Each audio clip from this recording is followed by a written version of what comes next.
Weddings should be memorable, but not for the groom's lack of style. That's why our friends at the Black Tux rents suits and tuxedos that you'll love wearing at your wedding. So if you wind up getting featured on a list of 23 epic wedding fails, or say your reception table catching fire, your DJ playing Let's Get It On during the father-daughter dance, at least you know you'll look good for your close-up. Listen, guys stress about weddings too. Me, I've never been married, but I've had to rent quite a few bad tuxes in my day. Those rental stores, they're just renting you a penguin costume for the day. It's uncomfortable, it never looks right, and that giant bow tie, that's got to go. It's a big day. You got to have some style. So go to thebblacktux.com. Check out their tuxes. Let me tell you, now you're dressing in style. They've even got a groom's guide with helpful tips for the groom who might be feeling a little overwhelmed by the whole getting married thing, if you know what I mean. But the best part about the Black Tux is that they have an easy online ordering process that brings your suit or tuxedo straight to you. Just pick a style at thebblacktux.com and request a free home try-on so you can feel the fit and quality before you commit. And if online isn't your style, they have showrooms all over the country where you can find your fit and plan your look. From there, they'll ship your order 2 weeks before your wedding so you can check it out one last time. Talk about commitment. Over 5,000 five-star reviews across Wedding Wire, The Knot, and their own website. They all agree you won't find another rental experience or designs like the ones you'll find at the Black Tux. Grooms, if you want your wedding to be remembered for the right reasons, visit thebblacktux.com/listen. That's thebblacktux.com/listen for $20 off your purchase. Walk, don't run to thebblacktux.com/listen to find a look for you and your crew. Thebblacktux.com, formal wear for the moment. It's the E-Commerce Minute, your daily dose of e-commerce, tech, and retail news with your hosts, Bart Mraz and John Suter. The E-Commerce Minute is a production of Sumo Heavy, a digital commerce consulting firm in Brooklyn, New York, and Philadelphia. Find us on the web at sumoheavy.com.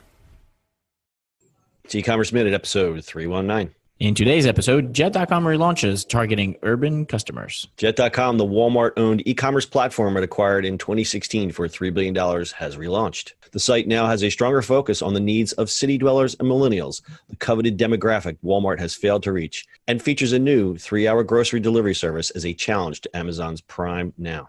The company says the site's updated catalog now features an assortment that's more relevant to city shoppers' interest across categories like grocery, home, fashion, beauty, and electronics. Editorial content will be a new focus alongside some merchandise. The newest feature on the site is localized imagery and messages tailored to the user according to where the shopper lives. The localized messages appear on the homepage and elsewhere and will feature product assortments for the user's particular region. The site will also transition from a daytime theme to a nighttime theme as the day progresses. For now, the localization is only available in New York, but the company says the Northeast is a priority and will roll out to cities like Boston and Philadelphia and then Washington, D.C. in the near future. Simon Belsham, president of Jet.com, told TechCrunch, quote, "The way consumers are inspired and shop for fashion is very different than food.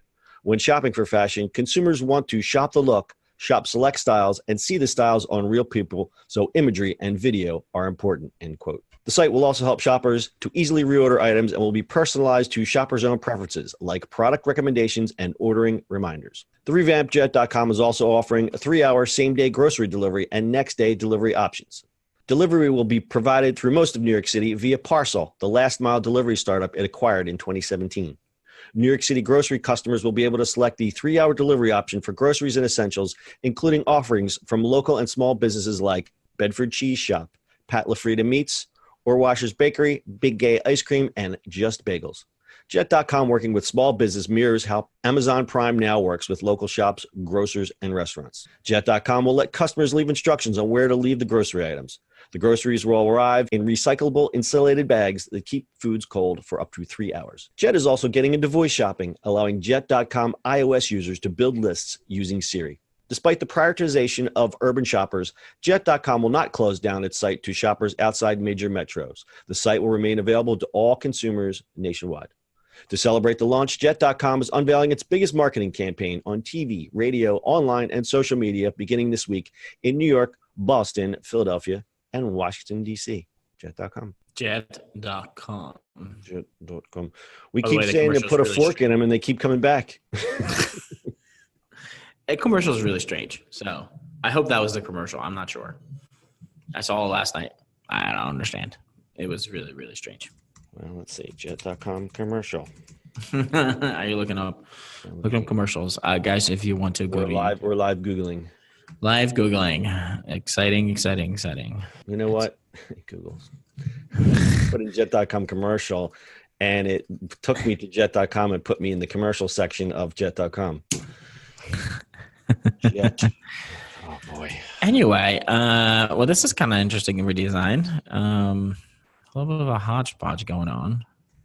I guess they're definitely trying to hit up a urban market. Kind of got a Target feel, if you ask me. Yeah, a little bit. We look at this stuff all day long, so it's always interesting to see news.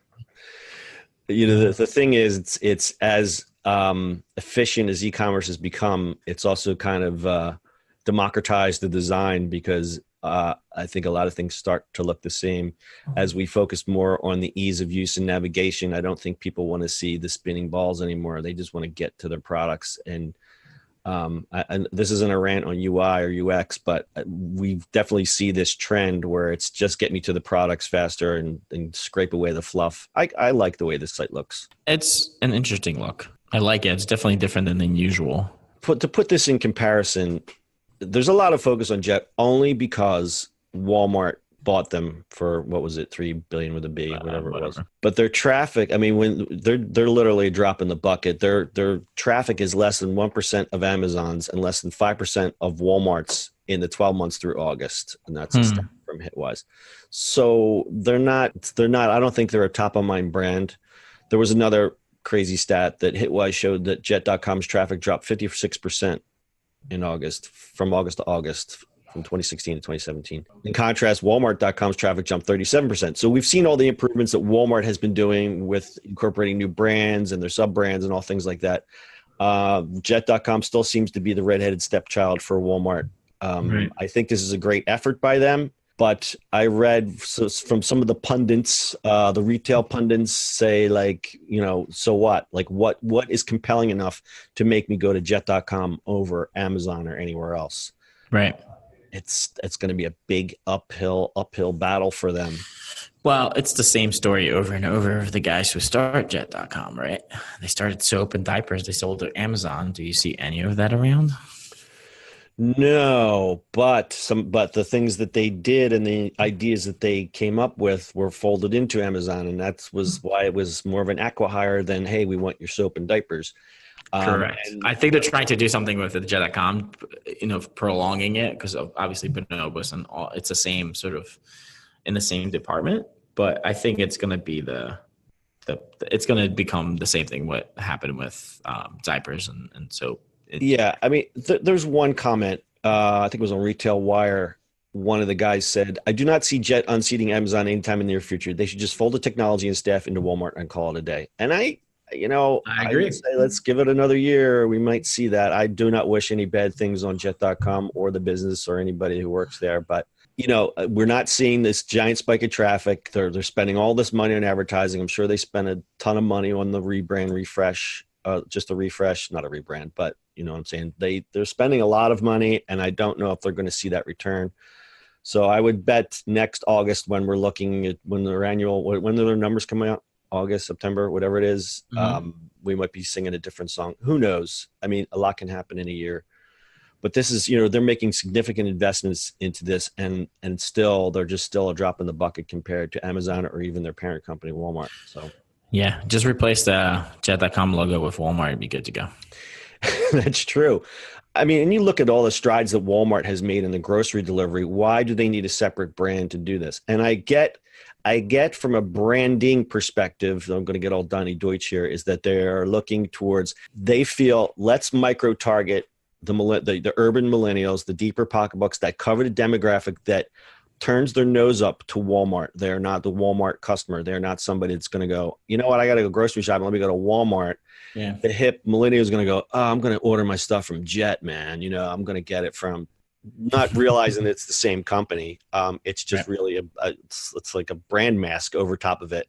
And I think that's one reason they're doing it. And I guess they're going to say, look, you know what, if we could just target where the millennials are, New York, Philly, Boston, Washington, D.C., we don't care about the Midwest. Not that we don't care, but we know that they're not going to order from us. If we can make enough money off of this Northeast niche maybe it'll make it worth our while. And I guess that remains to be seen. Correct. See how it goes. Yeah, see how it goes. So keep an eye on this one. Another jet.com story. Got anything else to add to this one, Bart? That is it, sir. All right. Full show notes are ecommerceminute.co. We'll just ask you, if you love the podcast, please subscribe to wherever you get your podcast, and go to iTunes and leave us a rating. That would really help others discover this wonderful, wonderful podcast. That's your e-commerce minute for today. We'll see you on the internet tomorrow. That's it for today's show. If you like the show, do us a favor and subscribe, or leave us a review on iTunes. And don't forget, you can now listen to the e-commerce minute on your Amazon device. Just add e-commerce minute to your flash briefing. And finally, if you have a comment or suggestion, or just want to say hi, find us on social media @Sumo Heavy.